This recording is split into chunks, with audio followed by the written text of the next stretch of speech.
Parents, what was the most expensive accident your kid ever caused? It was 2:13 in the morning when my phone rang. Every parent knows there are certain calls that instantly flood your body with adrenaline.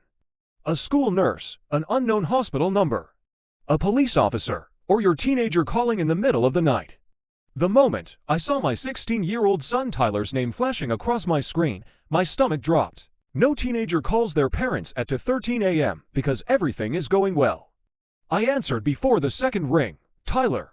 For a second, all I heard was breathing, fast, uneven, panicked. Then his voice finally came through, "Dad. The trembling in that single word told me everything. My heart immediately started pounding. "Are you hurt?" Silence. The longest silence of my life. Finally, "No." I exhaled so hard my chest hurt. Then he continued, "But I messed up." The relief lasted less than a second, because now came the second fear every parent knows.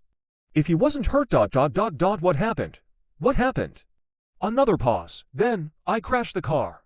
I sat upright instantly. What? The Mercedes. For a moment I genuinely thought I was still asleep. The Mercedes, my Mercedes, the one parked in the garage.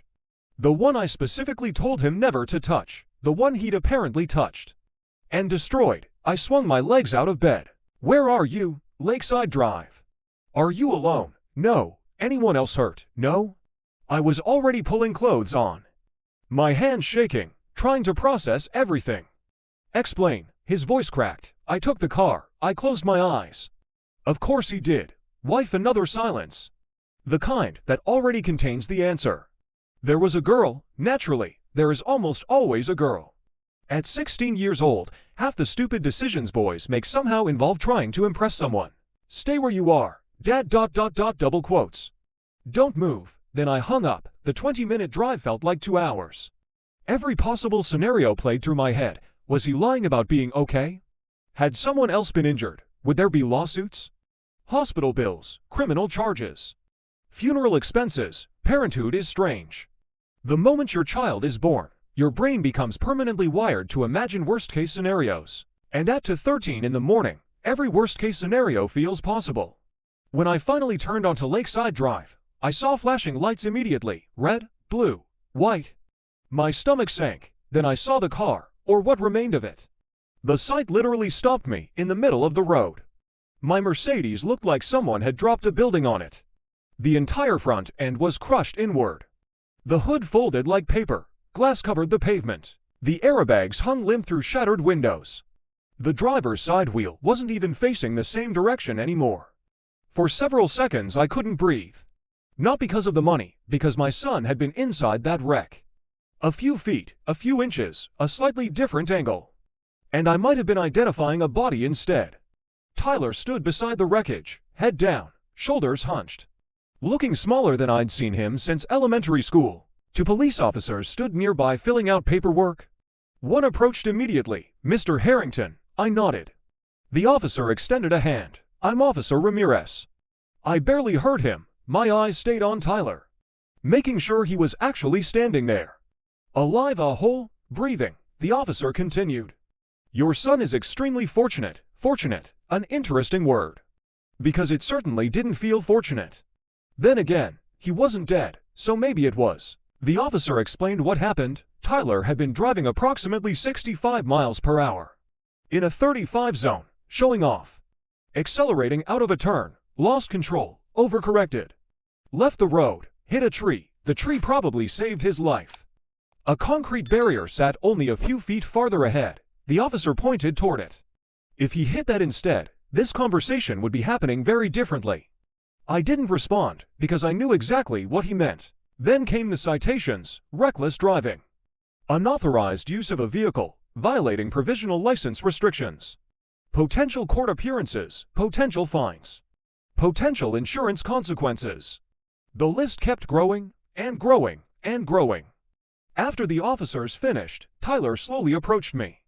His eyes were red. Not from alcohol. From crying. Dad. Double quotes. I looked at him, then looked at the wreck, then back at him. I wanted to scream. I wanted to explode. I wanted to ask what in the world he had been thinking. But standing there, seeing him alive, all the anger kept colliding with relief. Finally I said, Get in the tow truck. The silence on the ride home was unbearable. Nobody spoke, not me, not Tyler, not even the tow truck driver. The man occasionally glanced at us through the mirror, then immediately looked away. Smart decision. Because the tension inside that cab could have shattered concrete. When we finally got home, Tyler followed me inside. Waiting, bracing for impact, I stopped at the bottom of the stairs. Go to bed. His eyes widened. That's it. No. I looked directly at him. We'll talk tomorrow. For the first time all night, he looked terrified. Because sometimes delayed consequences are worse than immediate ones. I didn't sleep, not even a little. I sat at the kitchen table staring at insurance documents. Numbers, endless numbers. Insurance would help. But not enough. The deductible alone was painful. Then came premium increases, tickets, court costs, potential legal fees, vehicle replacement. By sunrise, I'd calculated the damage. At least $20,000, possibly more. Money I'd spent years saving. Money intended for Tyler's college fund. Money gone. Because a 16-year-old wanted to impress a girl. The next morning Tyler walked into the kitchen. Slowly, like a prisoner approaching sentencing. He sat down, stared at the floor, waited. I poured coffee. Then asked the simplest question possible. Why? His eyes remained fixed downward. There was this girl. Mia. He looked surprised. How did you know?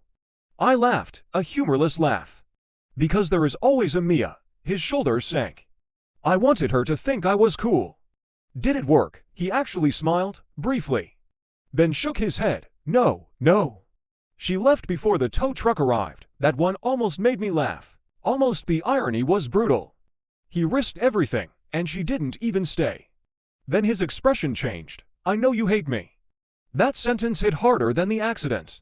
Because underneath all the stupidity, all the recklessness, all the terrible decisions, he was still a kid, scared, ashamed, looking for reassurance. I sighed. Tyler. He finally looked up. I don't hate you. His eyes immediately filled with tears. I'm furious. He nodded. I'm disappointed. Another nod. But I don't hate you. A tear rolled down his cheek. Because deep down, every kid fears disappointing their parents more than punishment itself. Then came the harder conversation. So what happens now? He swallowed. I'll get a job. I waited. I'll pay you back. I couldn't help it. I laughed. Not because it was funny, because the math was impossible. At minimum wage, he blinked. You'll be 40 years old before that debt disappears. His face crumpled, the reality finally landing. Then he quietly asked, so what do I do? That's when I realized this moment mattered. Not the car, not the money, the lesson. The lesson would outlast everything else. So I gave him consequences, real ones. No driving until 18. We can work at his uncle's warehouse, every paycheck toward repayment. And something else, something more important. You'll volunteer at the rehabilitation center. His eyebrows rose. What? You heard me. Mr. Coleman, an old friend of mine, worked there. A facility helping accident victims recover. People learning to walk again. People recovering from spinal injuries. Brain trauma, amputations, lives permanently altered by a few seconds of bad decisions. Tyler didn't argue, which told me he understood. The following week I drove him there. Neither of us spoke much. As he opened the car door, I stopped him. Tyler, he turned. Do you know why this hurts so much? The money. I shook my head. No. His expression changed. Then he understood. You could have died. The words hung between us. Heavy, permanent, real. His eyes immediately filled. I know, no. I pointed toward the building. I don't think you do. Then I looked directly at him. People don't die because they're evil. They die because they stop thinking. That sentence stayed with him. I know because months later he repeated it back to me. The rehabilitation center changed everything. At first he hated it, then he tolerated it. Then something shifted. One day he met a 17-year-old named Brandon. Brandon had been in a crash. Similar circumstances, speeding, showing off. One mistake, to prosthetic legs. Tyler started spending extra time there. Talking with him, helping him, listening, learning. One afternoon, I arrived early for pickup. Inside the therapy room, Brandon was learning to walk again. Sweating, struggling, falling, getting back up. Again, and again, and again. Tyler stayed beside him the entire time, encouraging him, supporting him, refusing to let him quit. Watching them together hit me harder than seeing the wrecked Mercedes. Because for the first time, Tyler truly understood consequences. Not fines, not insurance, not money, real consequences. Human consequences. Months passed. The warehouse job continued. The volunteer work continued. The court dates came and went. The bills got paid. Slowly, painfully, life moved forward. Then one evening, 6 months after the crash, Tyler sat beside me on the porch. The sun was setting. Neither of us spoke for a while. Finally, he broke the silence. "Dad, yeah? I think I finally understand." I looked over. He stared into the yard. "The accident. What about it?" He thought carefully before answering. "It was the most expensive mistake I've ever made." I nodded. "That's true." Then he surprised me. "Not because of the car." I stayed quiet. He continued. "I almost lost everything." His voice softened. "My life." A pause. "Your trust." Another pause. "Our family." I felt my throat tighten. Because he wasn't talking like a teenager anymore.